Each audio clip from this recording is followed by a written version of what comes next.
in infrastructure if they don't have the tenure. So that's what we're working on at the moment. If you're interested in knowing more about what we do and getting in touch, volunteers are always welcome, and support likewise. Reach out, please do. But now I'm going to hand over to Tanya, who's going to talk more about the research itself. Thanks so much. Enjoy. Thank you, Jules, and hi everyone. Great to be with you tonight. I'm the warm-up act for our Rockstar Farmer panel. So, like all good warm-up acts, I'm going to make it short and sweet. I'm just trying to share my screen with you, Pierre. I think you might need to give me the capacity to do that. But while we're waiting for that, first a heads up that there is a Q&A session at the end of the panel discussion tonight. So if you have questions that come up as you're listening along the way over the next 40 minutes, post them in the Q&A chat function down on the right-hand side of your screen. We only have half an hour to work through those questions, so we're relying on democracy to help us choose which ones we ask. The questions that get the most votes and thumbs up will be the ones that we prioritise. So keep your eye on that as we roll along and get your vote on for the questions you want answered. So I'll just share my screen with you and take you on a sort of quick dive through the research that we've had our heads deep in for the last 18 months. So our purpose in undertaking this research is really to understand this question of how to best to support and grow our next generation of regenerative farmers. And this gets to the heart of what Farmer Incubator and Young Farmers Connect as organisations are all about. And in order to answer this big question, our intent was to build the understanding of the Australian context, the challenges, the needs, what's working and already happening, to learn from international initiatives, but also to use our findings to put them into action, to inform our ongoing work, but also to stimulate conversations, activity and inspiration at all levels, from the systems right down to the individual. So that's a pretty big lens, and we needed to focus it down a bit given our resourcing and time. So we honed in on our focus being on regenerative and agroecological farming that was embedded in local and regional food systems. We weren't interested in sort of big ag export-oriented stuff. This is a zone where we wanted to look and where there's a lot of activity that we wanted to understand. We also wanted to hear from practitioners with their hands in the earth and to learn from those people who are working in providing hands-on learning pathways, not the purely academic. So with this as our roadmap, we then embarked on a bit of a journey, and I've got to say it was, a blast and a real privilege to spend this time talking to a lot of the leading farmers and thinkers in Australia and overseas. And the way we sort of then used that focus to guide our approach was we put a survey out to 226 new and aspiring farmers right across Australia. So in terms of beginner farmers, we classified that as those people being in their first 10 years of operating a commercial farm business, and aspiring farmers were those actively working towards starting their own business. We did a range of interviews with people in Australia and overseas, and then we sort of used that to provide background against some desktop research into both academic and grey literature. And what we sort of heard across the board was that there are some pretty major challenges facing our new farming generation and those that are working to support them.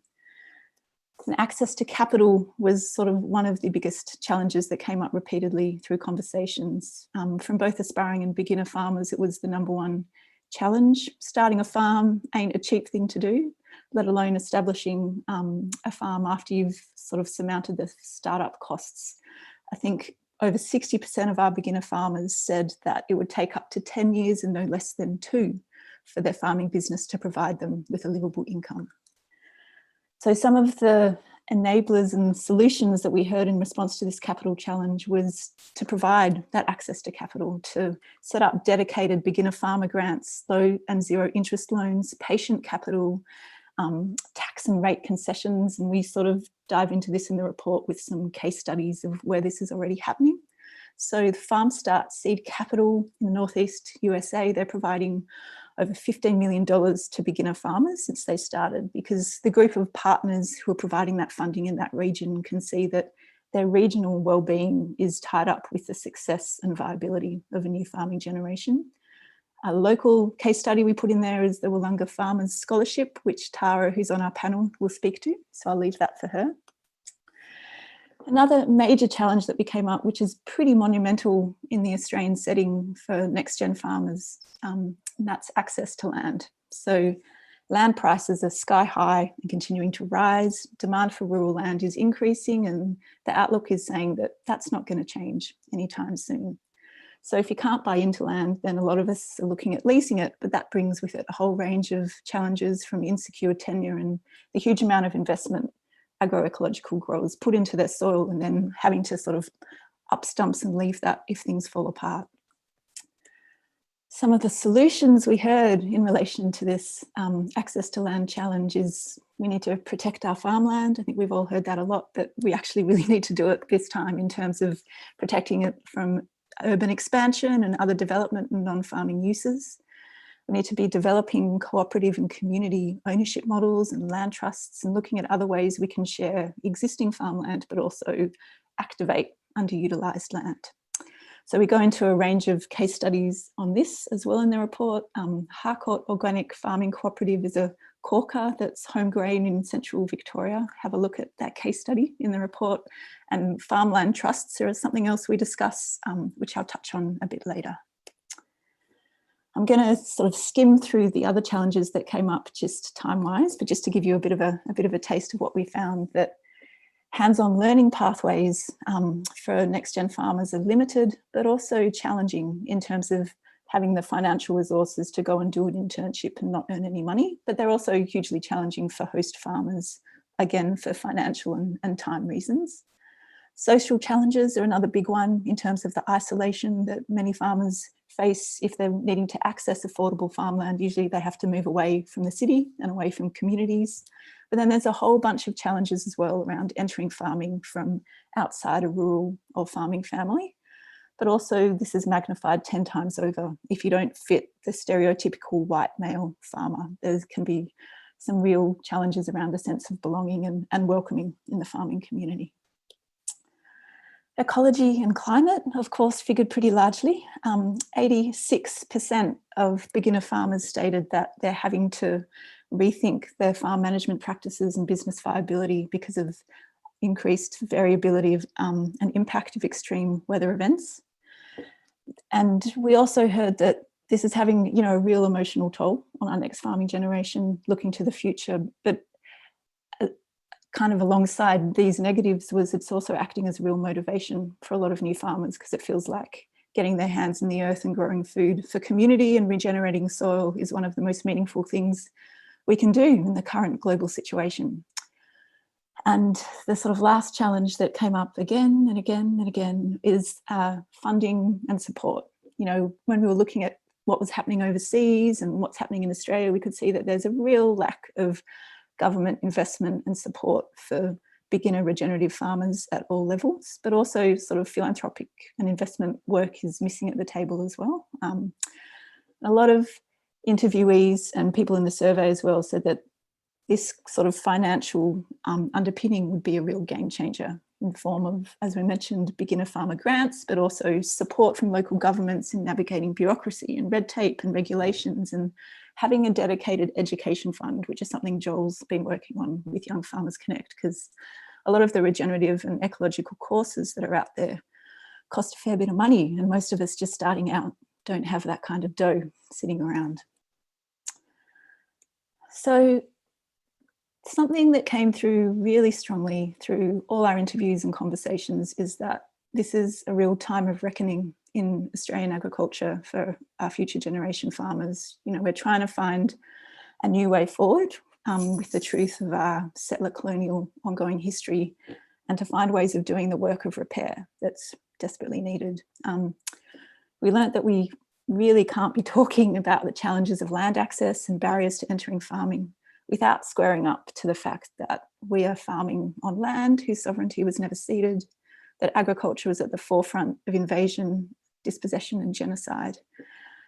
We have a huge amount of work to do in this space in Australia. So our research team focused on listening and learning, on listening to the innovative work that's being led by Indigenous communities all over on their terms. We spoke to 3 in particular in Southern Australia, to Black Duck Foods, with Uncle Bruce Pascoe, who you'll hear from shortly. We spoke to Outback Academy, who are developing ethical cooperative supply chains across Indigenous land-based businesses. And we spoke to the Dja Dja Wurrung Aboriginal Clans Corporation, who are doing some pretty amazing work around cultural burning programs, as well as commercialising kangaroo grass production. And I think what came through really strongly from these conversations and other research that we looked into is that access to land is sort of number one here for Indigenous communities to be able to get involved in regenerative agriculture. You know, land sovereignty and land justice is sort of number one area that we all need to be working. But not only that, it's also around ownership, control, the resources and the agency to farm in Indigenous ways, to do that within Indigenous knowledge frameworks and in culturally informed ways. So if we leave Australia now and head overseas to the international sort of context where we started to have a look, basically there's a lot going on here. So in the USA, they've got this sort of growing movement of National Young Farmers Coalition and greenhorns who are just sort of brewing up lots of young farmers and getting people excited. And they've got a national network of over 100 incubator farms. And the reason this is happening is because they're being funded. They've got a fair bit of philanthropic money throwing in there, but also a federal government program that we go into in our report, which is the US Department of Ag Beginner Farmer Rancher Development Program. That's really enabling all this activity to happen. In France, we also saw that there's a lot going on there. They've got a network of over 60 beginner farmer programs and more coming on every year. And a lot of this we learned when we spoke to the national network over there is due to local government leadership. There's local governments who are really seeing that their ongoing regional community health and the health of their landscapes is inextricably tied to the viability of a next farming generation. So that was pretty heartening to see that there's all this happening over there. And as we sort of interviewed all these folk and heard more about what they're doing, we learnt that the sort of significant structural challenges that are facing our next farming generation need to be tackled on a systemic level, that beginner farmer training programs are critical, but a lot of the activity that's happening over there is now recognising that there needs to be advocacy, there needs to be policy work, there needs to be financial mechanisms that really dismantle the structural barriers that we're facing. We go into a case study on this in the report. That's the Agrarian Trust. So they're this pretty amazing organisation that's grown out of the greenhorns, the young farmer movement over there. And they've set up a structure where they can raise funds to buy land across states in the USA. They've done this across 10 states to date. They make that land into an agricultural commons for perpetuity. It's locally governed and then made available and accessible to new farmers. We learned that we really need to be financing the growth of our next generation of farmers. And if this is feeling like a bit of a kind of recurring theme, that's because it is. Beginner farmer training programs are not a way to make money. If we want to have a next generation of regen farmers that are able to handle the climate that we're moving into and the various environmental challenges we're facing, then we need to fund it, and we need to fund it for the long haul, because otherwise it's not going to happen at the scale we need. And we learnt that the equity and justice lens needs to be front and centre of any work in this area, because otherwise sort of inequitable colonial patterns will be maintained around who gets to own land and who gets to farm. And that sort of self-determination for different communities in doing this work also needs to lead the way. And we've got a lot of work to do. And we go into a cracking case study in the report. I just wanted to mention on Soulfire Farm, who's sort of really leading the way in America at the moment. Their mission is to end racism and injustice in the food system. The book cover there by Leah Penniman is also, she's the author of that and also the co-founder of Soulfire Farm. And they're running specific Black and Indigenous people of colour training programs for reconnecting to the soil, ancestral knowledge and cultural farming practices, and doing a whole lot of advocacy and work around that as well. So I recommend diving into that case study when you need some bedtime reading. And then to conclude, I guess at the end of the report, we kind of say, as Jules alluded to front and centre, that as next-gen farmers, there's a lot that we can do on our own, and we are doing it. But the challenges we face are bigger than us. And we go into recommendations of what different stakeholders can do to tackle the challenges with us, whether you're government or philanthropy, whether you're community members or existing established farmers.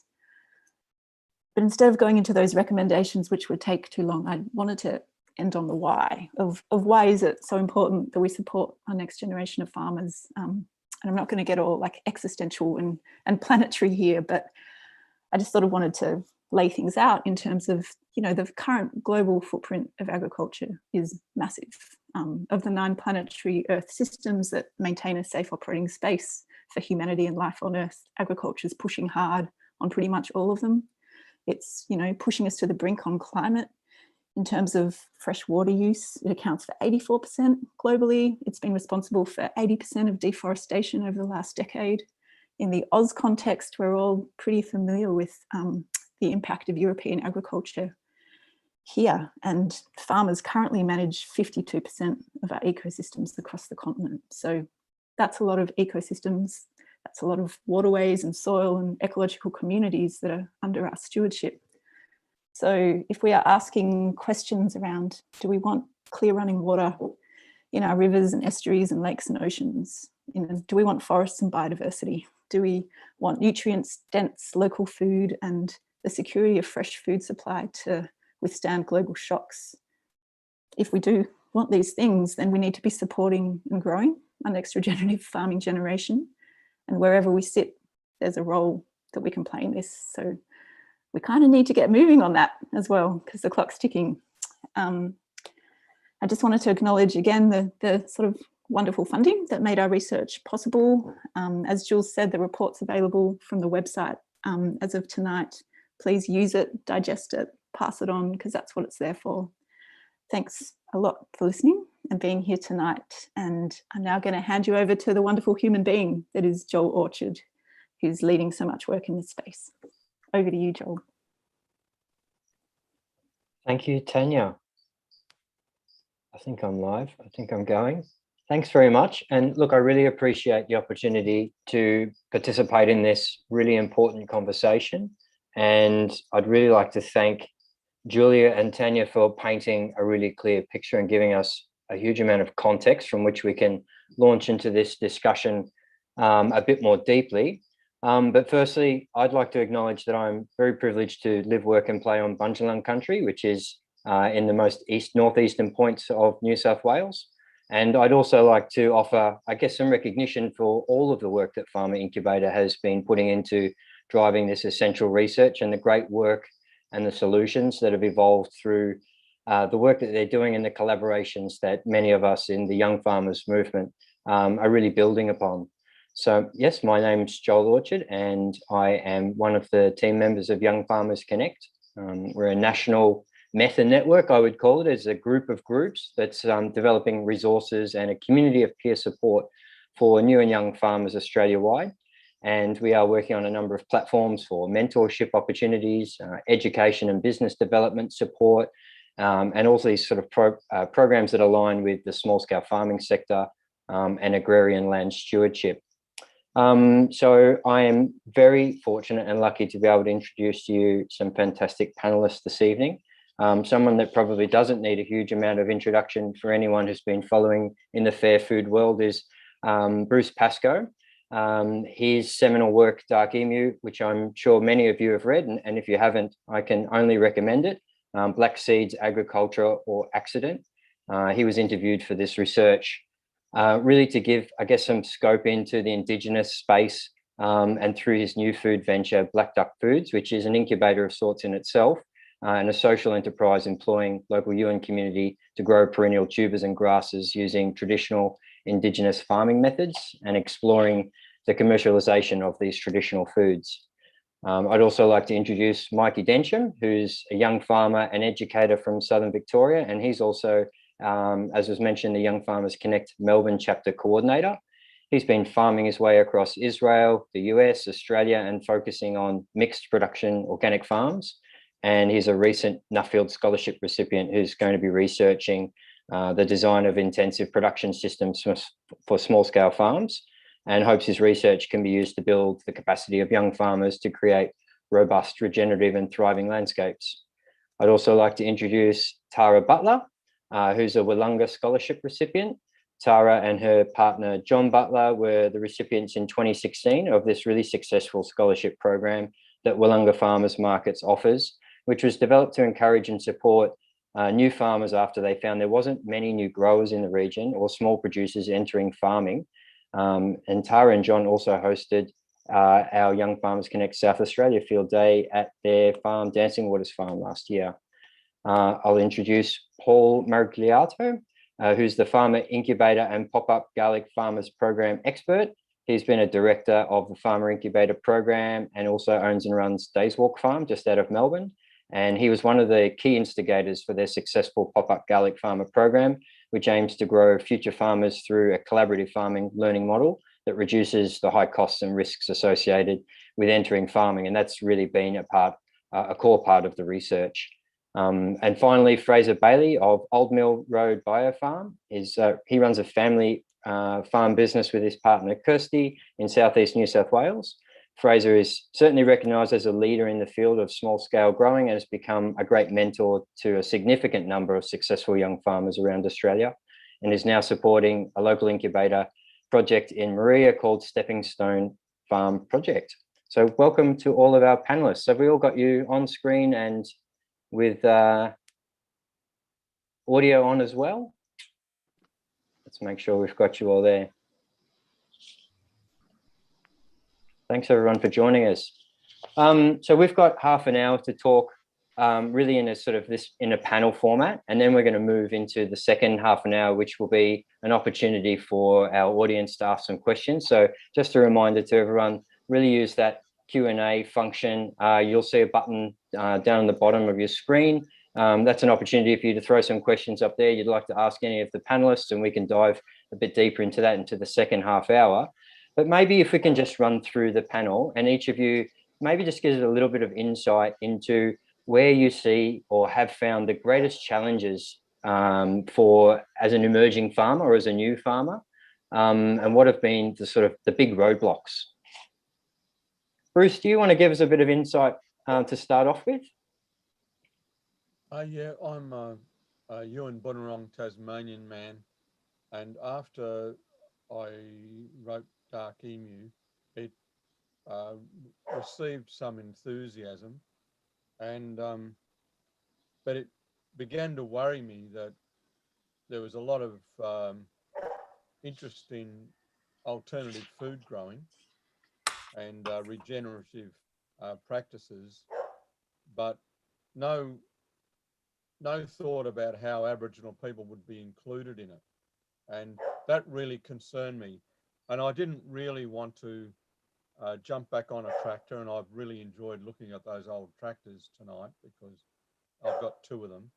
And much as I love tractors, I didn't want to be jumping up and down on one, but I felt that if Aboriginal people didn't get involved, then at some stage down the track, we would be going to court where some High Court judge would say, as he did against the Yorta Yorta, that our history had been washed away by the tide of history. So I thought that we should be starting to grow food, grow our own food. And so that's why we started Black Duck Foods. I'd also like to apologise for my dogs. They're both old. They get a bit cranky at this time of night and they bark a lot for no particular reason. So excuse that. But that's why we started the farm. I've just come in off the place after talking to one of the brothers who's camping here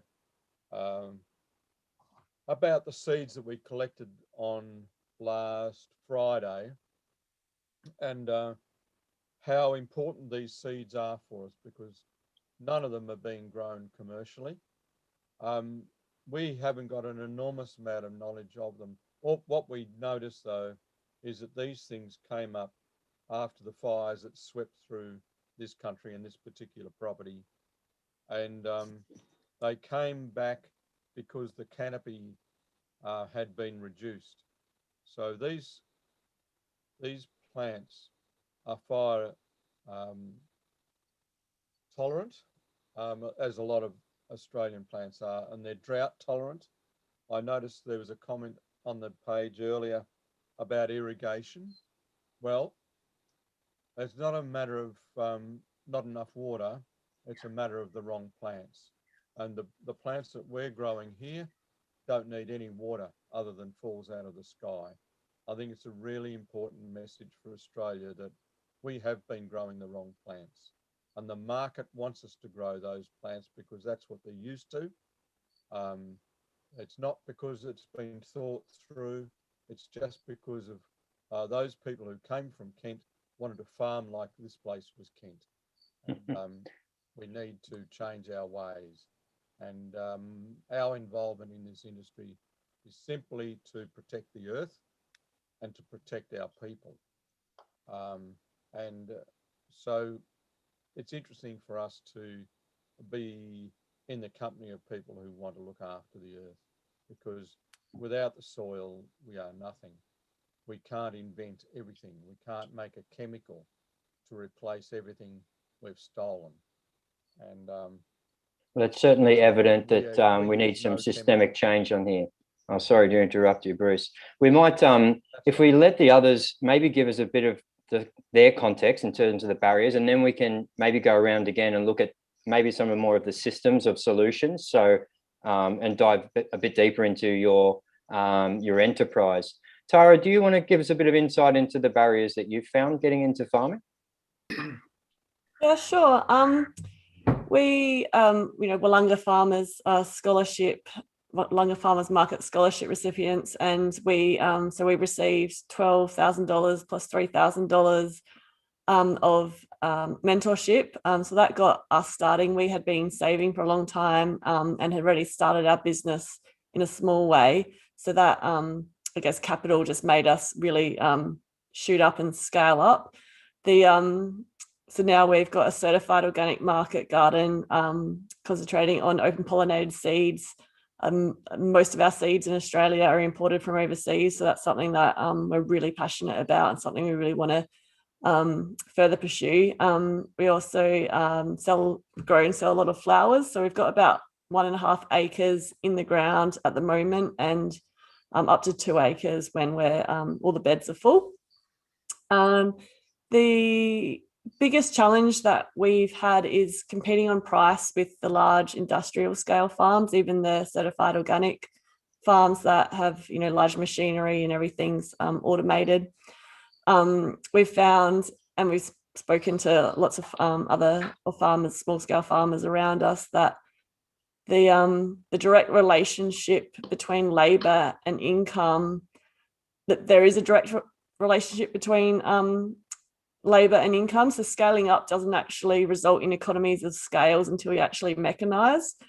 So, and once you mechanise, you're no longer looking after the soil or looking after your ecosystems like we want to farm.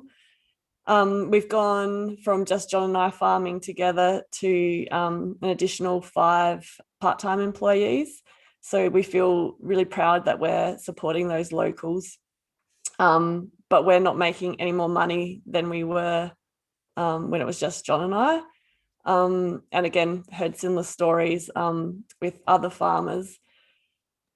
So I think just the longevity of working really hard and getting burnt out and not seeing that, all the hours we put in, having extra incomes probably being our biggest challenge. Hopefully over time, we fine-tune our processes and we are able to, make sure we're concentrating on the really important things, and see some economies of scale without the the mechanical economies of scale. So you've really highlighted some of the challenges inherent in the small scale farming sector in any case. And then as a startup or someone new to farming, you've got all these additional layers of challenges. Paul, is that an experience that is common, do you think, in your neck of the woods as well? Yeah. Sorry, you go, Joel. No, sorry, I'm passing it over to Paul. Okay, excellent. Yeah, some of that resonates with me. There are a lot of barriers, and they're mentioned in the report, and I find that they all add up, one on top of the other, to something quite substantial. So it becomes very overwhelming. And yeah, I felt that. And yeah, even someone like me in my position, like a young white guy with some money and experience behind me, it felt like a big thing. So I can imagine for others, yeah, it's a significant challenge getting into the agricultural space. Thanks. And I guess, Mikey, you've worked across like a range of different small scale farm enterprises. And would you say that the barriers are pretty much there no matter where you look? Look, I started my farming journey in Israel, and definitely that was, in terms of access to land, was a very difficult a hurdle to kind of get over. Mentorship was a hurdle that we kind of found. I was very interested in small scale intensive production, and over there I found it very difficult to find an established business that had been going for X number of years, that had a reputation, that was farming in that way. So for myself and my partner Kez, we had to turn to look to the United States because it seemed to be far more progressed than the Australian movement was, that was going on in Israel as well. But then even over there, you do see similar problems, but by and far, I've seen the movement there push forward. And from some of the things that Tanya was saying before, in terms of opportunities, number of farms, funding. So I think there are the challenges, but there are some areas around that seem to be tackling those slowly. And I know we've got some tech issues with you, Fraser, but if you're there, maybe you can give us a bit of insight into the challenges that you've faced as a farmer, but also, I guess, your experience supporting other new young farmers into the sector as well. We've got you, Fraser. Maybe not. We may have lost Fraser. Apologies to all. But I mean, I guess probably this leads us into a good place to talk about the solutions. And I mean, we're fortunate on this panel to have people that are really involved in solutions. Maybe, Paul, do you want to start with just giving us some a bit more of an overview of the PUGF program that you've launched off with, and sort of how that forms a part of solving this entry or barriers to the small scale farming sector? Sure. Pop-up garlic farmers is something that Farmer Incubator was able to do in the beginning and in a bootstrapping kind of fashion. So from the idea and having, at that point in time, no funding, no grants, just our desire to get something going. Once we conceived the idea and put the pieces together, we were able to get that going from the enrollments of the participants who signed up for that first course. So I think that's one of the things that makes the model really cool. And it is a model that ties together a lot of elements in a neat package to deliver what it does. So it does bring key elements like the land and the people who want to use it. And this organization bridges them together through trust being a currency. Like we come in and piece it together and bridge that gap. And in the future, we would hope that we can get other organizations doing that or something similar, whether whichever kind of community group they are to run a similar program, we could do some kind of online training when we get to that. That would be really awesome. Can you give us a brief overview of how the program works? So the participants are a range of people. They are generally just dipping their toe in the water of agriculture, testing it out and having an experience. They grow a crop of garlic, 500 plants collaboratively on different sites. And along the way, along this whole 10-month course and growing cycle of the crop, it's punctuated by a series of workshops. And in the end, we encourage them to sell it, because having 500 garlics, you can kind of hoard it for yourself, but there is that opportunity, and we give training and direction to have a go at marketing it. And making your money back is something we tell people is possible, but it's not really the point. And yeah, with this intake, we might get to about 100 people now having gone through it over the years. And so I guess that market access is another part of the issues for a new farmer, or one of the barriers. Tara, can you speak to how the farmers markets, as the instigator of the scholarship program, has supported that part of the issue with market access? Yeah, definitely. The plus the money, obviously part of the scholarship, you are assured a spot within the Wollonga Farmers Market for 2 years. So it gave us the confidence to boost our our love for growing vegetables, and knowing we had the support of the Wollonga Farmers Market behind us, but also that supply chain, that we were able to know that every single Saturday we were able to rock up to the farmers market and have that place to sell. And then once we got more efficient in growing, we were able to go to other avenues and do wholesale as well. But the knowing we had that market every single week was that reassurance that we can rock up with a little bit and people would come and support us, or 500 broccoli plants when it all grows at one time in summer. So it was really reassuring. I'm just going to interrupt and just remind everyone, if you've got questions along the way, make sure you use that Q&A function. So in about 10 minutes, we can start running through some questions that anyone has. Bruce, can you follow on with that? Because I guess in the native food space, market access, while it's a niche and sort of a novel emerging industry, it still has heaps of challenges in sort of translating to the general marketplace. How are you going sort of supporting both new growers in this space, but also building this emerging market for these novel crops?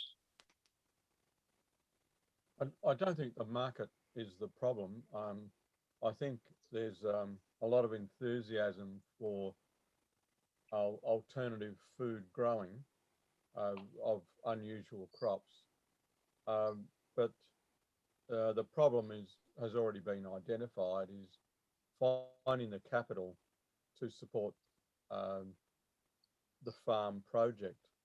I was lucky, being the age I am and having already had a property which I was able to sell to buy the farm. That obviated that the problem that most people have. So I had the farm, and I was able. Andrew Bolt helped me a lot by doubling the sales of dark emu. So we were able to employ Yuin people on the farm, and that's been a really important part of it, because it brings culture and enthusiasm to the place. But I don't think it's we've got enough people wanting to buy what we can grow. It's our ability to grow it, but also to learn about those crops. We're growing a crop which we've been selling as a salad vegetable, but we don't even know its botanical name. It's a plant that grows here in the swamp, but we need the food science to say, yeah, this is safe. I fed it to my grandchildren, and they all woke up the next morning, and that was my food science. So then I started selling it to a cafe in town. No one has died very seriously. But see, we need that food science. We need access to food science, more so than we need access to markets. The market is there. We've just got to be able to supply, and we're running around trying to identify these things, make them safe, and find ways of processing them.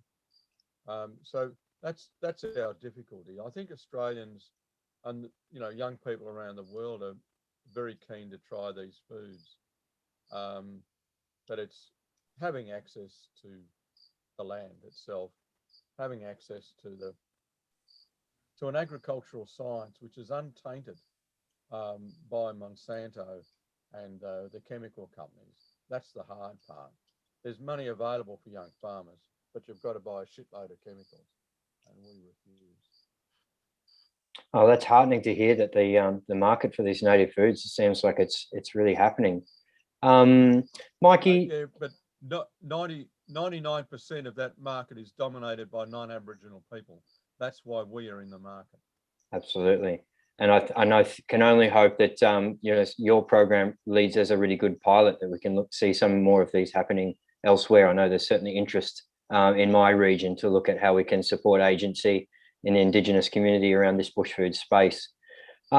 Just sticking to solutions, Mikey, in your travels, what's the kind of novel solutions that you've seen to the barriers for entry into farming for young farmers? The truth is, even in Israel and in the States, I didn't per se see a huge amount of novel, there wasn't a huge amount of creativity in terms of solving the problem of access to land, if that's the question, specifically on access to land. I did see, at least in the States, I was blown away by the number of young farmers that were in. That it was incredible the amount of young people who were actually looking and moving into the farming space. Community support around farming was absolutely credible. Weekly farmers markets, I was blown away. We were at Singing Frogs Farm in California, and within 10 kilometers from their farm, there must have been upwards of 7 weekly markets.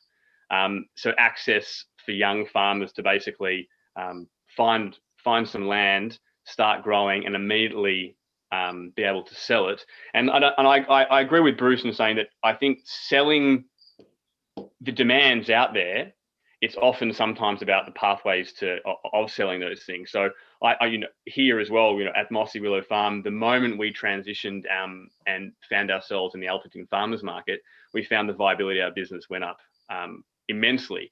Up until that point, finding a market on a weekly basis that was going to support the sales that we needed to get the figures to obviously have a wage that was a living wage for ourselves and also our workers, it was a lot harder. We had to kind of, it was really scratching around to find a certain marketplace. So obviously you need to be creative about it, but again, over in the States, blown away by opportunities in the farmers market space.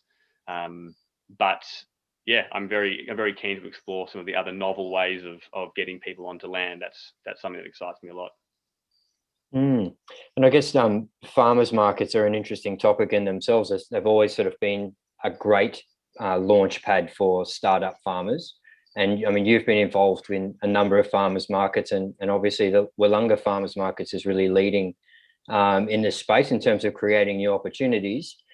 But I mean, do you have the experience that there's just not enough farmers markets for the sort of interest in emerging farmers into this space? I mean, obviously paves a fairly easy road into learning about customer expectations and making sure you've got consistency. Do you think that potentially is one of the barriers, just not enough entry points into farmers markets? I think at times, and local ones as well. I know that I'm not sure if Cassie from Sustainable Tables is listening, but her work in trying to get the Mount Martha farmers market up, that was immensely exciting. That was a local market for us up in our region, and we didn't have a single weekly market that would attract enough people. And she was working really hard to get that market up. And for us, the moment we joined that market, we realized again, like the potential for selling when there is a sustainable market week to week. I've got friends up in Gippsland who have really struggled.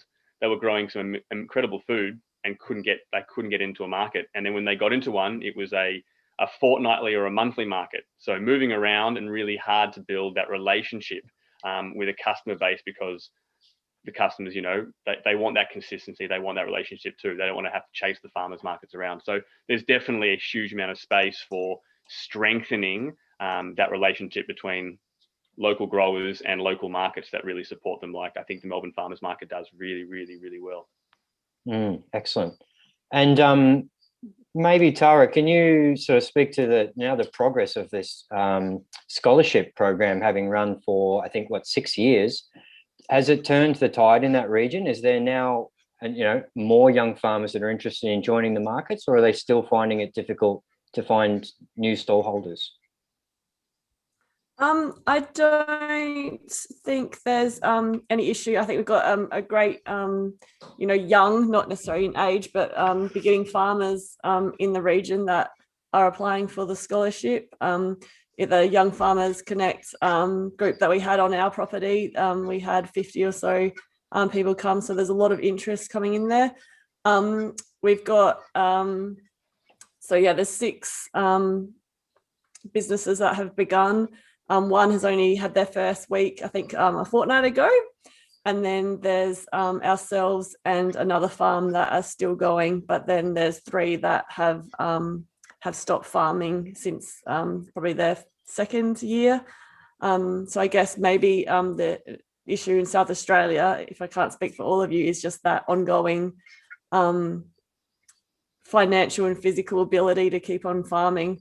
So we're fantastically privileged that we have that support of the Wodonga Farmers Market to really give it a red hot go and pursue our dreams. And there's all different business models out there, and so some of them have maybe decided it's not for them, but we definitely have a fantastic amount of young farmers that are really wanting to get into the industry, which is fantastic. And I guess farmers markets aren't the only entry point for new farmers. Paul, do you have experience with the sort of evolution of the pop-up garlic farmer model and other young farmers? How are young farmers entering the marketplace with product if it's not through a farmers market? Some will have a go at restaurants and CSAs or box schemes. Finding a way into the market where they can start small. So if it is supplying a cafe or restaurant, doing 1, 2 or 3, and then building iteratively and based on feedback from the market. And finally, I guess I'll sort of just round out with one last question to the panel, and then we might take some questions. Specifically for you, Bruce, do you think that, or do you have ideas around how do we alleviate some of this sort of the equity injustices around access to the industry for specifically Indigenous communities, but I guess it's sort of a common issue for other marginalised communities? I know there's some great projects working with refugees and new migrants to Australia, but in terms of this Australian psyche version of a farmer, which is typically a white male, how do we go about changing the narrative?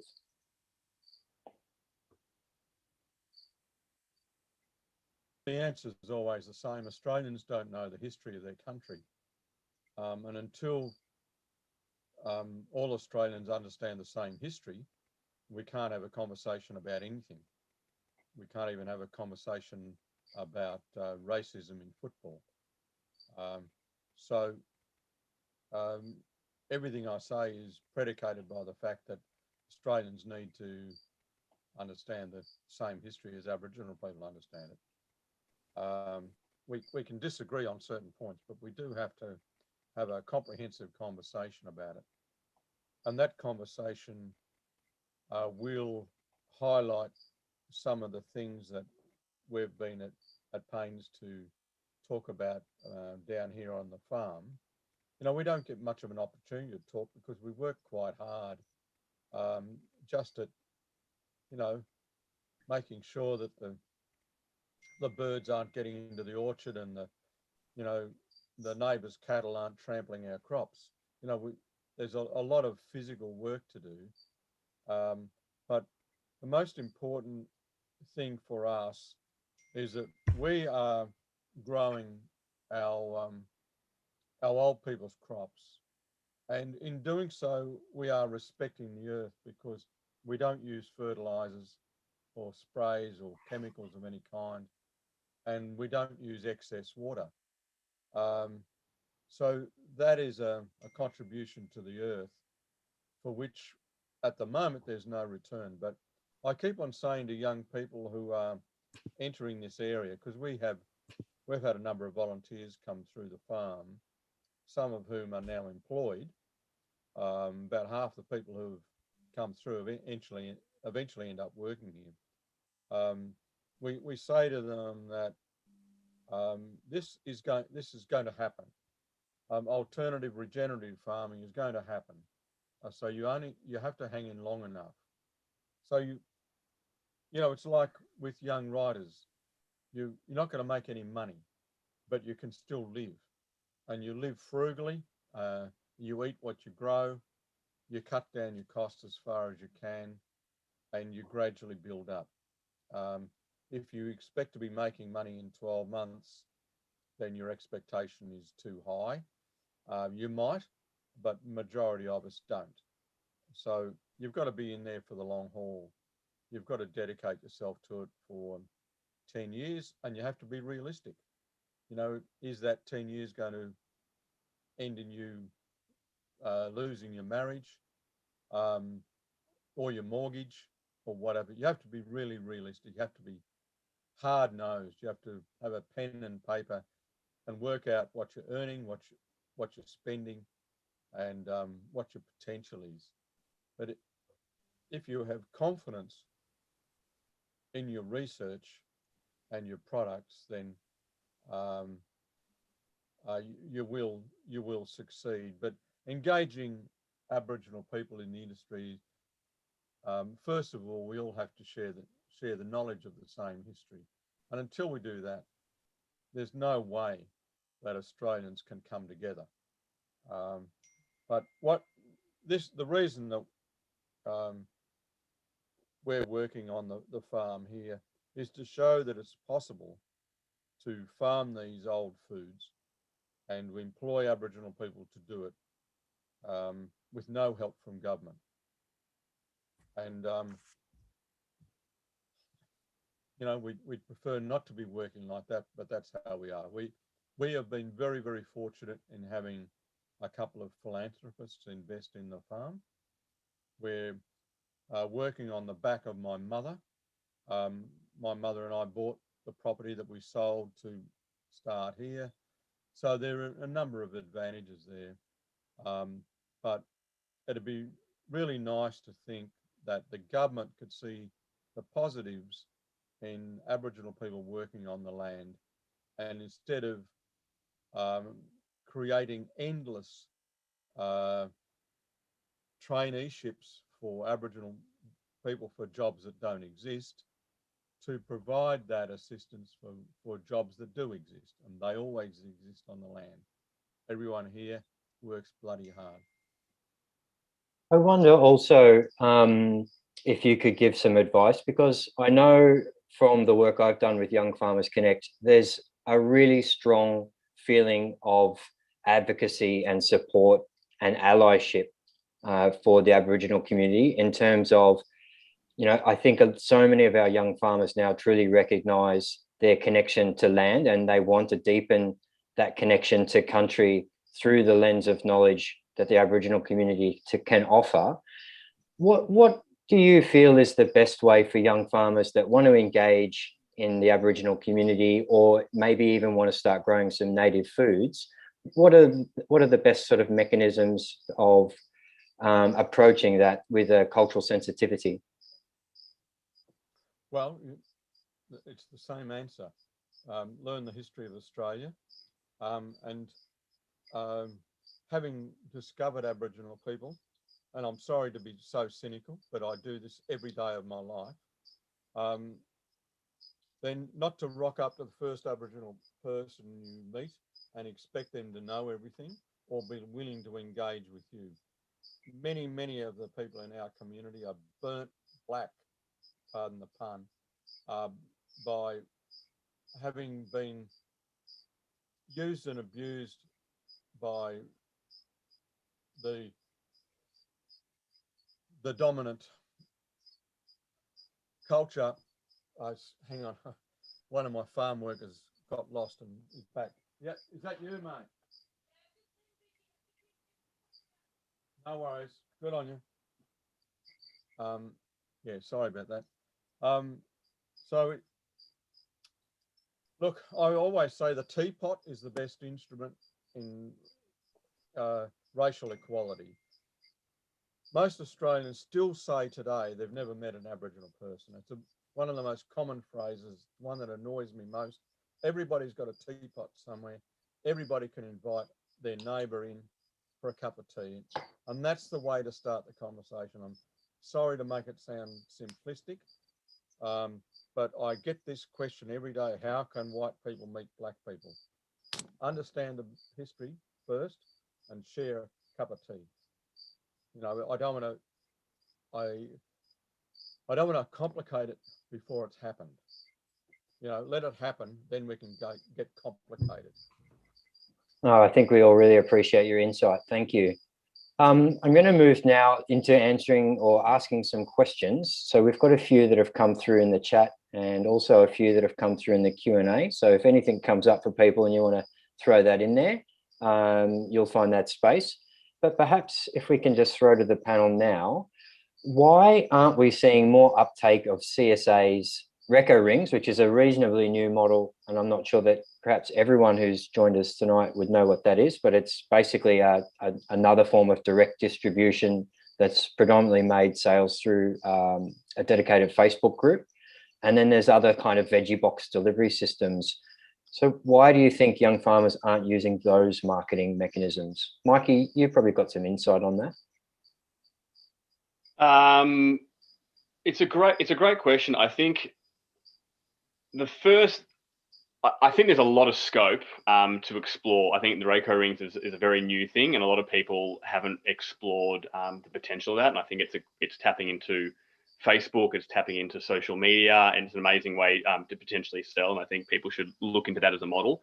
I know that something like a CSA often gets flaunted. It's a very romantic and sexy kind of way of engaging community and selling.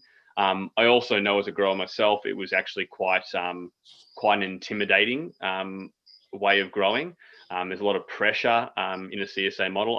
I always felt that a farmer's market was one of the easiest ways of a farmer to produce a lot of food in the quantities that they enjoy, obviously in relation to what customers want, but not the pressures that were demanded by a CSA. So that was the reason why ourselves and others also didn't choose. I started off actually, funny enough, in the CSA, but it got difficult. It got really quite difficult accessing and holding on to customers at the time. And we moved and found ourselves flew up the moment our customer base had what they always want, which is choice.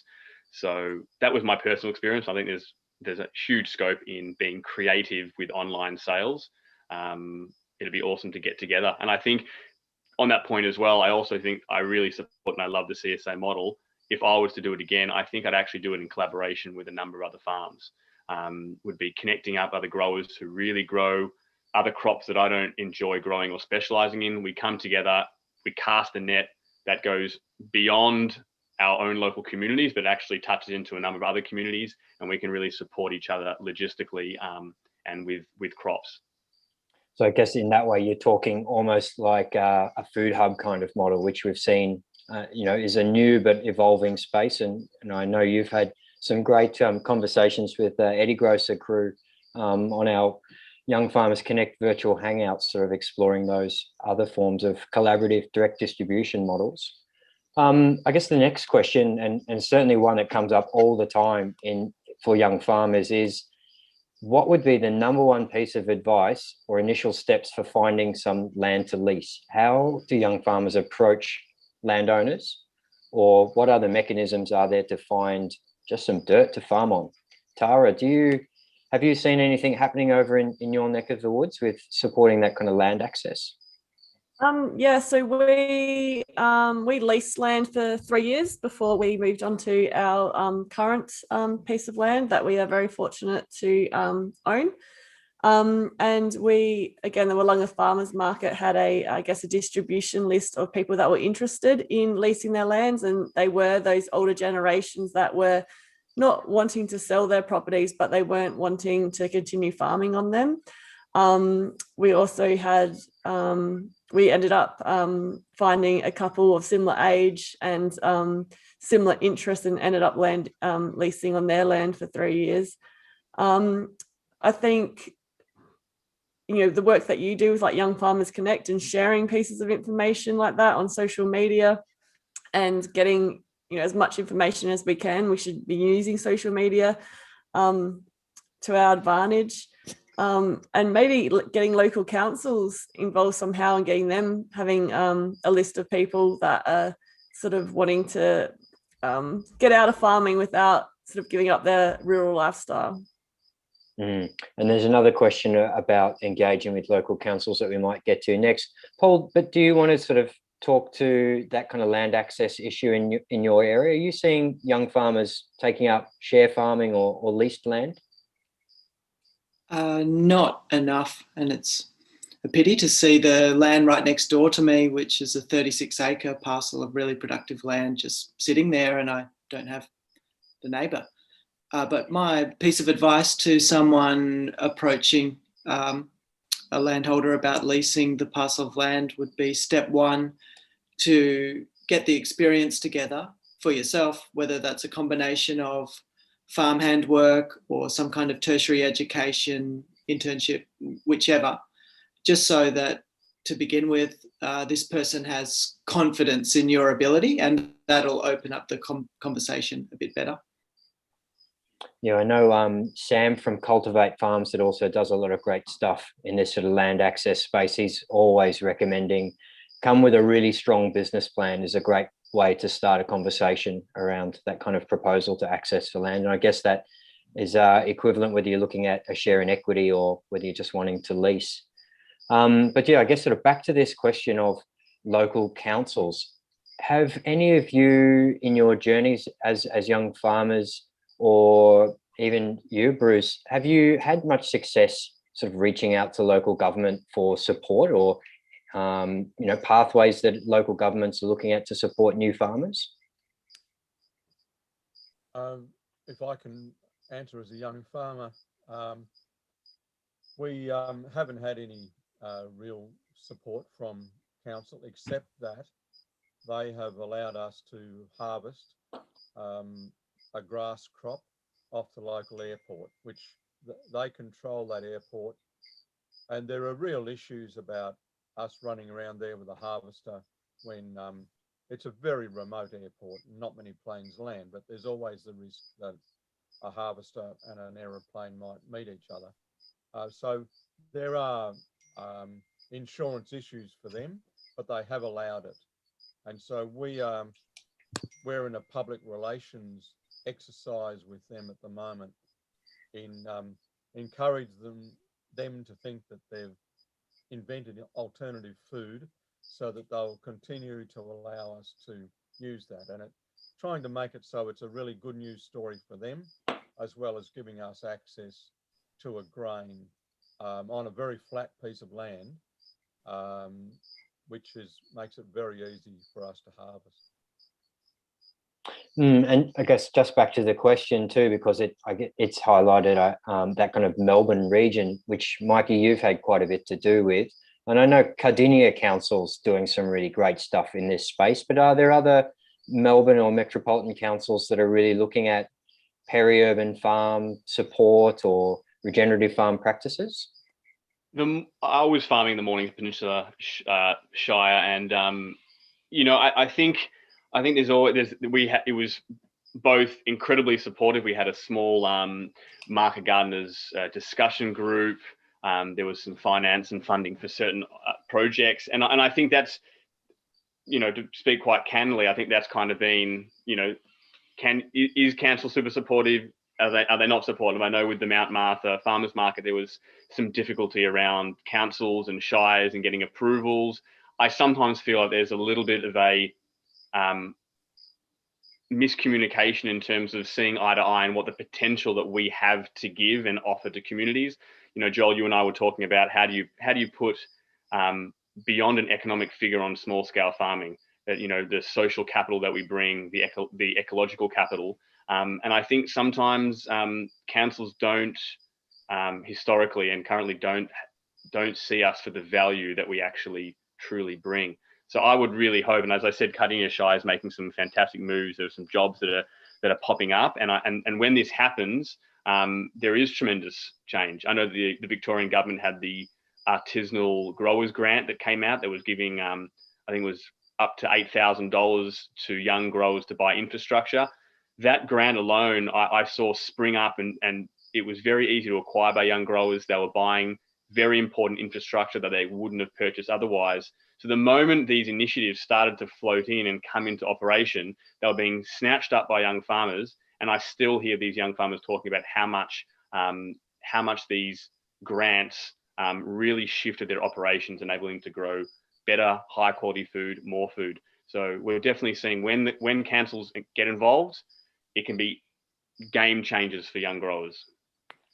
And do you think then that, you know, despite the fact that as farmers we don't have a whole lot of spare time, you know, there's a place for us as a collective to be providing some policy recommendations to local government, or being able to provide some guidelines around what would benefit those kind of economic activities that the small scale farming sector can have. And just to jump on that again, I think sometimes in the young farmer movement, we often focus hugely on the farmers themselves. And as you and I have spoken about, like you said, having young people who are very into governance and want to go and be spokespersons and want to get out there. We need people like that are stepping into council roles, who are writing policies, and who are representing young growers, because changing the food system is much more than simply just growing the food. Absolutely. There's sort of a space for us to talk about recommendations. And given that we've all got quite diverse experience, but, you know, we've seen what's working and what's not working. If there was policymakers on this call tonight, or, you know, if there's people that are looking into stepping into that advocacy space, what kind of recommendations would the panel make to local government or potentially state government to sort of recognise the value that new farmers in the small scale farming sector can offer? Paul, do you have any insight there? Sure. What the report has noted is that what's missing here in Australia is the funding, and that I guess I didn't see that before the report or the research was done, but the reason there's a lot more activity, say, as Mikey's witnessed in the US, is because there's always been this backbone of funding coming from government and philanthropic. And I guess that's one of the core areas that's made the Willunga Scholarship Program successful, is just being able to have that finance to back a new entrant farmer. Tara, do you know, I mean, that's, as startup capital for a new farm, it obviously goes a long way. But I mean, the farmers market is having to, I guess, take that out of their own pockets really to support that position. Do you know, how do we go leveraging more funds to support new farmers? So the Willunga Farmers Market Scholarship is in partnership with the Landscape South Australia Hughes and Flurio Board. I'm not sure of whether it's equal partnership or not, but they definitely contribute. And the local council also contributes to the market actually occurring every week. I know that the market began because the Willunga area was not getting as much visitation. It was declining in its business as well, Main Street businesses. And so the market's actually brought that community to life. People travel an hour from Adelaide to the market. There's lots of social connections. I think, I was speaking to a lady the other day who's advocating and meeting with local elected members and councils to see, what they can do, whether it is seed funding and making land available, or actually getting money into seed programs for people to, if they're people have been able to find leased land, or even have been given family land, but they still don't have that capital. They're working 9 to 5 to try and save that money. Hopefully, I think the social aspect of local food is really important, and showing that to councils and getting them to see that it's actually bringing the community together and making a more vibrant community. Maybe they'll see that funding for small scale farmers is, part of their actual economic development plans. And it's interesting that a lot of this funding seems to come from non-traditional financial institutions, and there really does seem to be some barriers with accessing small loans from your standard banks, or whether there's other kind of pathways to get that startup capital. Do you think just that kind of limits to startup funding is what's sort of stopping young farmers from getting in?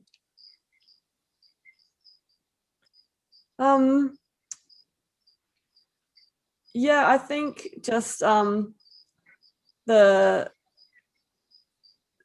think you see the US especially, and you've got so many programs out there that there's this support, even if it's for putting up a polytunnel. There's all these different sorts of funding avenues, and we don't have that in Australia. And so I think that they might look at the seed funding to get started, but then to actually make continuous improvements and involve that, there's sort of maybe just hurdle after hurdle, and it isn't as not safe, but that that movement, the food, we've got, everyone wants to buy that local food, but no one's actually putting their money behind it just yet. And Bruce, you've sort of got your project started off your own backs, really. Would you make recommendations around how government can support with funding and financing new projects in the native food space? I think government spends a lot of money on employment programs that yield almost no result.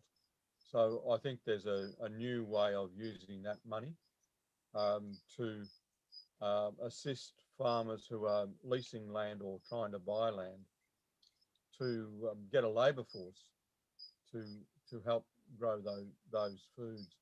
I think if government looked at other ways of using the money they already spend on training, that you could get good value out of that money. But we're in an advantageous position in a way in already having land, but getting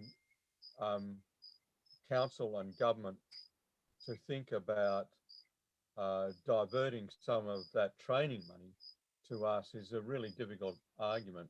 I think we are getting somewhere with it, but government seem to be wedded to training programs that produce no result, because that's what they've had in the past.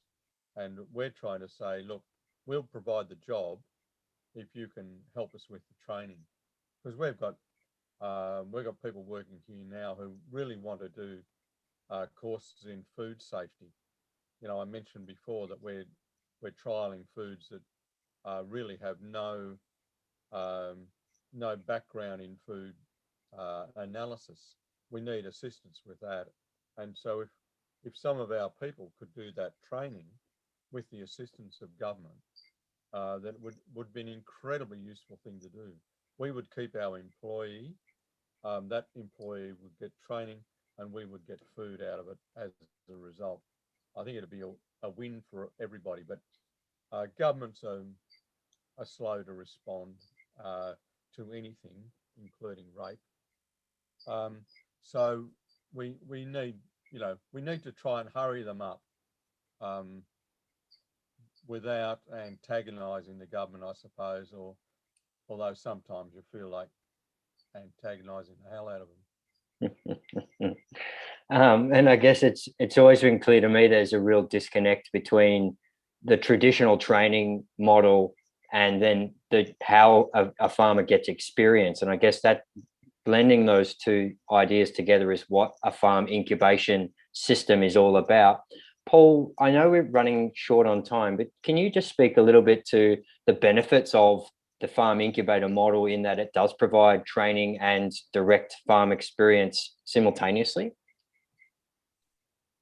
I've been thinking about this just recently in a way that's hard to put words to, but it allows you to be a farmer, basically. Yeah, and when you are a farmer, you're in that headspace. But yeah, sorry for that vague response. It must sound like, but an incubator model allows you to enter the space taking much less risk and having less capital up front. So you can take a bite-sized chunk of a farming operation. Perhaps the market is already set up by the incubator body or program. Perhaps there's infrastructure, or there probably is infrastructure already in place.